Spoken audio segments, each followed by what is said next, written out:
और वो सोच रही है कि ये सपना ऐसा कैसे दिख सकता है, क्या होता है ये मैं आपको बताती हूँ। तो जो गौरी है वो जैसे ही अग्निशस्त्र को हाथ लगाती है बार बार वो गिर पड़ती है, बेहोश हो जाती है और उसका मजाक बनाता है दावंश विहान और कहता है कि देखो मैं अभी उठाकर तुम्हें इसे दिखाता हूँ।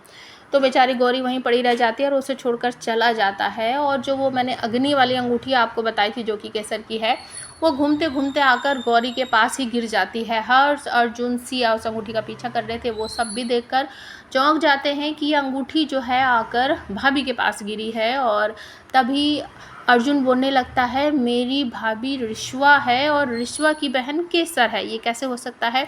तभी आप सबको देखने को मिलेगा कि मोहना डाइन वहाँ पर आ जाती है और फिर से वो वार वगैरह करती है गौरी पर, फिर से धमकाती है कि तू हारेगी, अपनी हालत देख, आज तुझे दावंश मार देगा और वो पूर्ण दावंश बन जाएगा।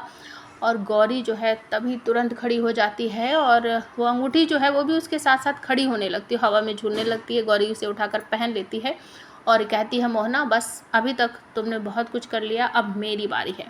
तो जैसे ही गौरी अपनी अंगूठी पहनती है जो उसकी बहन ने उसे दी थी, अग्नि वाली अंगूठी, तो उसके जो पावर्स हैं वो सब कुछ जाग जाते हैं। जैसे कि उसकी जो रिश्वा वाले चंद्र था, चंद्रमणि जो थी, वो भी ऐसा लगता है कि जैसे उसके हाथ में फिर से वही निशान बन गया, उसके सारे के सारे पावर वापस आ गए हैं। और ये सब देखकर मोहना के पैरों के तले से ज़मीन सरक जाती है, उसे ऐसा लगता है कि अब तो ये मुझे मार ही देगी। और गौरी रिश्वा बिल्कुल वैसा ही करती है, वो तुरंत ही कुछ इस तरीके का वार करती है जो जाकर चंद्र जैसा कुछ फेंकती है जो जाकर उसकी चोटी काट देता है। और आप सबको पता ही है कि डायन जो होती है उनकी सारी की सारी पावर्स जो होती है उनकी चोटी में ही होती है। और मोहना वहीं पर नीचे गिर जाती है और इसके बाद आपको देखने को मिलेगा कि गौरी भी नीचे गिर जाती है। ऋषिया वगैरह उसके पास आते हैं, उसको उठाते हैं और गौरी बहुत बुरी तरीके से पछताती है, रोती है, कहती है कि सिया केसर मेरी छोटी बहन थी, मैं तो अपनी बहन से मिल भी नहीं पाई, बैठकर उसके साथ 2-4 बातें भी नहीं कर पाई और मुझे कभी एहसास ही नहीं हुआ कि वो मेरी छोटी बहन है।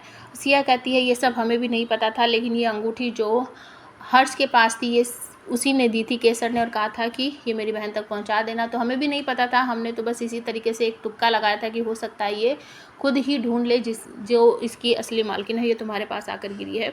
तो गौरी बहुत बुरी तरीके से पछताती है और अचानक से आप सबको देखने को मिलेगा कि उसको एक सपना भी देखने को मिलता है कि दावंश विहान जो है वो गौरी पर वार करता है, गौरी को मारता है और कहता है कि मुबारक हो तुम्हें तुम्हारी मौत, और इससे पहले वो सारे परिवार को भी मारता है। ये सब कुछ जो है वो गौरी को सपने में दिखाई देता है। तो अजीब सा सपना उसे देखने को मिलता है कि विहान एक एक करके अपने सारे परिवार की बलि देता है उसी अग्नि शस्त्र से और एंड में गौरी को भी मार देता है। अब आप हमें कमेंट करके बताओ किस तरीके से गौरी ये सब कुछ रोकेगी और विहान को नॉर्मल विहान बनाएगी।